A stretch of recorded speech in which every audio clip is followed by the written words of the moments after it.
Hello student, आज हम discuss करेंगे एपिज़ियोटोमी के बारे में। एपिज़ियोटोमी को क्यों परफॉर्म करते हैं या किस लिए यूज़ होती है। तो एपिज़ियोटोमी एक प्रोसीजर है फॉर द डिलीवरी के लिए। ठीक है।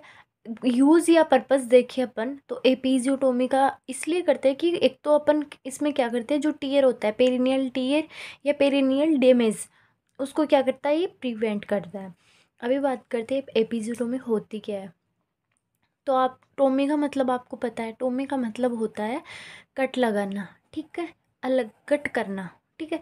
ऑल्सो नोन एज क्या है, पेरिनियोटोमी। पेरिनियोटोमी मतलब पेरिनियम पार्ट पे अपन क्या लगाएंगे, कट लगाएं फॉर द डिलीवरी। डिलीवरी के लिए अपन क्या करते हैं, पेरिनियम पार्ट पे कट लगाते हैं। तो ये है एपिज़ियोटोमी के मीनिंग। इसके अपन देखते हैं डेफिनेशन। तो incision on perineum by episiotomy scissor, Braun standard Stadler episiotomy scissor.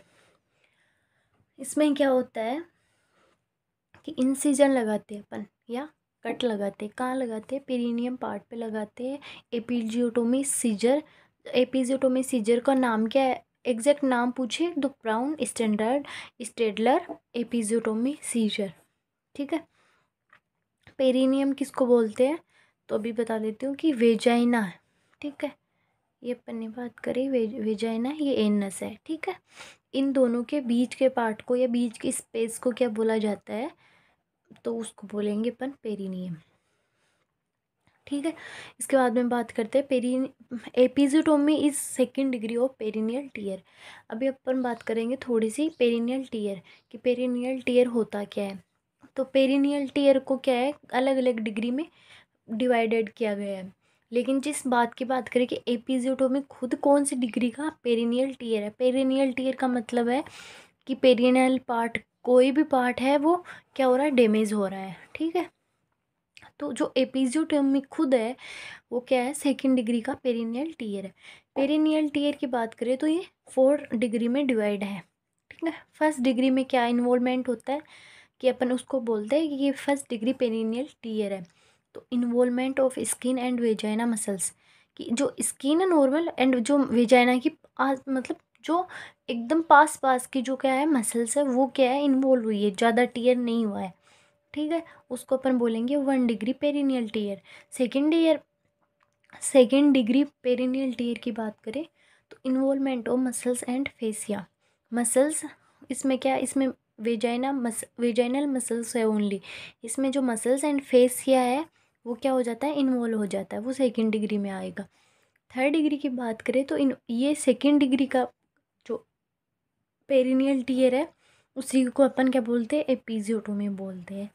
ठीक है। ये आप क्वेश्चन आ जाए कि एपिज़ियोटोमी है वो कौन से डिग्री का पेरिनियल टीयर है, तो सेकेंड डिग्री का ये पेरिनियल टीयर है। इसके बाद में अपन बात करें third degree perennial tier, involvement of partially anal, जो एनाल स्पिंक्टर है अपन बात कर रहे थे, ये क्या है, रेक्टम है। ठीक है, या एनाल बोल सकते हैं। स्टार्ट में ये थोड़े बहुत ये हो रही, यहाँ तक नहीं है, इस स्पिंक्टर तक नहीं आ रहा था। ठीक है, कट यदि इसको इन्वॉल्व कर ले तो अपन क्या बोलते हैं, पार्शियली इन्वॉल्वमेंट कर ले तो थर्ड डिग्री, एंड जो कंप्लीट इन्वॉल्वमेंट कर ले यदि इसका, तो अपन बोल देंगे ये कंप्लीट एनाल स्पिंक्टर है। अब आप खुद सोचो, ये क्या है, यहाँ पे स्पिंक्टर क्या हो जाएगा, कंप्लीट इन्वॉल्व हो जाएगा इस कट से, मतलब ये कट पूरा ऐसे हो जाएगा। ठीक है, पेरिनियल टीयर, कट नहीं सॉरी, टीयर में वो, तो क्या हुआ, ये वेजाइना है एंड ये एनल स्पिंक्टर है, इसके दोनों के बीच में क्या हो जाएगा, अब नॉर्मल ओपनिंग हो जाएगी। ठीक है, जिसको अपन क्या बोलते हैं, RVF, वेजाइना, वेजाइनल फिस्टुल। ठीक है, रेक्टो वेजाइनल फिस्टुल, रेक्टो क्योंकि जो एनाल है या रेक्टम है उसके और वेजाइनल के बीच में फिस्टुला का फॉर्मेशन हो जाएगा। ठीक है, उस अब नॉर्मल है, ये नॉर्मल नहीं है, इसलिए अपन बोल सकते हैं कि फोर्थ पेरिनियल टीयर है उसका कॉम्प्लिकेशन होता है कि रेक्टोवेजाइनल फिस्टुला का फॉर्मेशन कर देता है, जो कि बहुत ही कॉम्प्लिकेटेड होता है। ओके, आगे हम बात करते हैं कि complete perennial tier fourth degree है वो कोज रेक्टोवेजाइनल फिस्टुला। ठीक है, मोस्ट कॉमनेस्ट ऑब्स्टेटिक प्रोसीजर है एपिज़ोटोमी। मतलब क्या बोलना चाह रहा है, कि अपन को जो मोस्ट कॉमन अपन देखें कि ऑब्स्टेट्रिक प्रोसीजर में क्या प्रोसीजर करते हैं नॉर्मल डिलीवरी के लिए, तो एपिज्योटोमी वो करना होता है, मतलब मोस्ट कॉमन होता है, ये कर सब में होता है। यदि वेजाइनल डिलीवरी है, नॉर्मल वेजाइनल डिलीवरी है, तो क्या करना होता है, एपिज्योटोमी करनी होती है, मोस्ट कॉमन है ये, ठीक है। बट ऐसा नहीं है कि ज़रूरी ही है कि करना ये कोई एक रूटीन प्रोसीजर नहीं है, ठीक है। इसमें क्या होगा, यदि बच्चा बहुत बड़ा है, मैक्रोसोमिया है, ठीक है, ये बच्चे का हेड बड़ा है, वो वेजाइनल जो ओपनिंग है उससे पास आउट नहीं हो पा रहा, तो अपन को क्या करना पड़ सकता है, एपिज्योटोमी। तो ये मोस्ट कॉमन है, बट ये रूटीन प्रोसीजर में नहीं आएगा। इसके बाद में अपन पर्पज़ की बात करें तो कट लगा रहे हैं for the normal vaginal delivery, ठीक है। मानना कि ये ओपनिंग है, ठीक है, बच्चे का हेड बड़ा है, या फिर बोल सकते हैं कि क्या करना है कि जो बच्चा है उसको पास आउट करवाने के लिए, जो उसके ओपनिंग है उसको ज़्यादा करने के लिए अपन क्या करते हैं, कट लगाते हैं, ओके। ये एपिज्योटोमी अलग अलग टाइप की होती है, वो मैं आगे बढ़ा दूंगी आपको। तो to increase vaginal introitus to facilitate normal vaginal, क्या इंक्रीज करता है, वेजाइनल ओपनिंग या इंट्रोइटस एक ही बात है, उसको क्या करता है, इंक्रीज करता है फॉर नॉर्मल वेजाइनल डिलीवरी के लिए, ओके। फिर है to prevent accidental rupture of perineum, क्या होता है कि बच्चा मैक्रोसोमनिया है, ठीक है, या कुछ भी मानो बच्चा बड़ा है, या फिर क्या हो गया कि हाइड्रोसिफिलस है बच्चे को, या फिर मल्टीपल प्रेगनेंसी है, ठीक है, उसमें क्या होगा, बच्चा बड़ा होगा और इतनी ओपनिंग है, ठीक है, वेजाइनल ओपनिंग है, इससे बच्चा पास आउट नहीं हो पाएगा, और वो जब पास आउट होगा तो क्या करेगा, वो पेरिनियल टीयर करेगा, ठीक है, रप्चर करेगा पेरिनियम को किधर से भी। इससे अच्छा अपन पहले ही कट लगा के रखते हैं, ठीक है, जिससे ही बच्चा आएगा वो आसानी से क्या हो सकता है, पास आउट हो सकता है। तो एक्सीडेंटल रप्चर ना हो, यदि अपन ने कट, मैंने जैसे कि बताया मैंने कि जो एपिज्योटोमी होती है वो अलग अलग टाइप्स की होती है, तो अपन ने पहले ही लेटरल मान लो, मीडियल मान लो, ठीक है, या ये कोई सा भी अपन ने कट लगा दिया तो वो उधर से ही मतलब ओपनिंग क्या होगी, खुलेगी, ना कि अदर साइड से। यदि फोर्थ डिग्री कॉम्प्लिकेट हो गया, मतलब आपने माना कि फोर्थ डिग्री पेरिनियल टीयर हो गया, तो क्या हो सकता है, वेजाइना फिस्टुला, जो रेक्टो वेजाइनल फिस्टुला उसका फॉर्मेशन हो सकता है। तो उससे प्रिवेंट करने के लिए अपन क्या करते हैं, पहले से ही एपिज्योटोमी है वो करके रखते हैं। इसके बाद में बात करते हैं इंडिकेशन, कि किस किस जो मतलब सिचुएशन होती है उसमें अपन को एपिज्योटोमी करना होता है। तो फर्स्ट है मल्टीपल प्रेगनेंसी, क्योंकि अपन को पता है बच्चे क्या है, मल्टीपल, 2 हो सकते हैं, 3 4 कितने भी, तो उनके लिए क्या है, वो नॉर्मली वेजाइना से थ्रू नॉर्मली नहीं आ सकते, क्योंकि उसको ज़्यादा क्या चाहिए, स्पेस चाहिए, उसके लिए अपन क्या करते हैं, मल्टीपल प्रेगनेंसी में एपिज्योटोमी होता है। हाइड्रोसिफिलिस में बच्चे का जो, हाइड्रोसिफिलिस का मतलब हेड हेड है उसमें, हेड है वो बड़ा होगा इसमें, ठीक है, तो वो नॉर्मल वेजाइना के थ्रू नहीं आ सकता, ठीक है। यदि बेबी बिग है या मैक्रोसोमिक है, ठीक है, फोर्सिव डिलीवरी या वैक्यूम डिलीवरी, इनके अंदर क्या होता है, अपन ये दोनों डिलीवरी करवा रहे हैं, तो अपन को पहले क्या करना पड़ेगा, एपिज्योटोमी करनी पड़ेगी। और कब करनी पड़ेगी, तो just after insertion of instrument. जैसे कि अपन बात करें, अपन करवा रहे हैं वैक्यूम डिलीवरी, ठीक है, तो अपन पहले क्या करेंगे, जो वैक्यूम, मतलब अपन ने माना ये वैक्यूम अपन ने क्या किया, इंसर्ट कर दिया, ठीक है, ये वैक्यूम इंसर्ट कर दिया, इसके अंदर रहने, इंसर्ट करने के बाद में अपन क्या करेंगे, जो कट है एपिज्योटोमी है वो लगाएंगे, ठीक है, क्योंकि पहले लगाएंगे तो ब्लीडिंग होने के चांस ज़्यादा रहेंगे, उस टाइम क्या है, स्ट्रेच रहेगी वेजाइना या जो भी है, तो उससे क्या हो जाएगा, ब्लीडिंग इतनी नहीं होगी। तो अपन क्या करेंगे, जो फोर्स है या वैक्यूम डिलीवरी में इंस्ट्रूमेंट इंसर्ट करने के बाद में एपिज्योटोमी होती है, ये इंपॉर्टेंट क्वेश्चन बनता है, ठीक है। इसके बाद में अपन बात करते हैं कि सूटेबल टाइम कब होता है एपिज्योटोमी का। तो सेकंड स्टेज ऑफ लेबर अपन ने लेबर की स्टेजेस पढ़ी, उसमें अपन को पता है सेकंड स्टेज में क्या होता है, जो बच्चा है उसकी क्या होती है, डिलीवरी हो जाती है। तो बच्चे की डिलीवरी कराने के लिए अपन एपिज्योटोमी कर रहे हैं, तो ये तो कंफर्म है कि सेकेंड स्टेज में ही एपिज़ोटोमी होगी, क्योंकि इसमें ही अपन क्या करवा रहे हैं, बच्चे की डिलीवरी करवा रहे हैं। डिलीवरी के लिए एपिज़ोटोमी होता है। जस्ट तो सेकेंड स्टेज में भी अपन बात करें, अपन ने पढ़ा, इवेंट पढ़ाए थे अपन ने, तो वो इवेंट थे इड फिशर, ठीक है, ये थे। तो सी क्राउनिंग है, ठीक है, क्राउनिंग 5 स्टेज है, मैकेनिज्म है, इवेंट है। तो इसके जस्ट मतलब बिफोर क्राउनिंग से पहले पहले अपन को क्या करनी है, ये एपिज़ोटोमी परफॉर्म करनी है, ठीक है। और फिर अपन बात करें कि क्राउनिंग से कब, क्योंकि क्राउनिंग में क्या हो जाता है, बच्चा कहाँ चला आता है, स्चेल स्पाइन तक चला आता है, ठीक है। अपन को इसका जो क्या होता है कि स्चेल स्पाइन तक नहीं, सॉरी, बच्चे 3 से 4 सेंटीमीटर अपन को दिखने लग जाता है, विजिबल हो जाता है, वो स्चेल स्पाइन से भी आगे आ जाता है। तो अपन क्या बोलेंगे कि अब वो जस्ट डिलीवरी होने वाली है उसकी, तो अपन क्या कर देंगे, एपिज़ोटोमी कर देंगे। The fifth mechanism of labour, so by biparietal जो डायमीटर होता है, जो फीटल हेड में पढ़ेंगे, बाईपेराइटल हेड, ये जो डायमीटर होता है वो अपन को कितना दिखेगा, 3 से 4 सेंटीमीटर। एंड अपन ने देखा क्राउनिंग का जो मेन पर्पज है वो है बाईपेराइटल डायमीटर, बच्चे का अपन को विजिबल होना। तो हेड कितना, 3 से 4 सेंटीमीटर अपन को दिखने लग जाता है। उसके बाद में अपन एपिज़ोटोमी करते हैं। तो टाइम देखे अपन, तो सेकंड स्टेज या फिर अपन बोल सकते हैं क्राउनिंग 5th मैकेनिज्म होती है लेबर की सेकंड स्टेज में, ठीक है। इसके बाद में अपन को क्या, जो हेड है वो 3 से 4 सेंटीमीटर जो विजिबल हो जाए तो अपन क्या कर देंगे, एपिज़ोटोमी कर देंगे। इसके बाद में आता है main topic, types of episiotomy. तो टाइप्स के 4 टाइप्स होते हैं इसके, mediolateral episiotomy, medial episiotomy, lateral and J shaped एपिज़ोटोमी।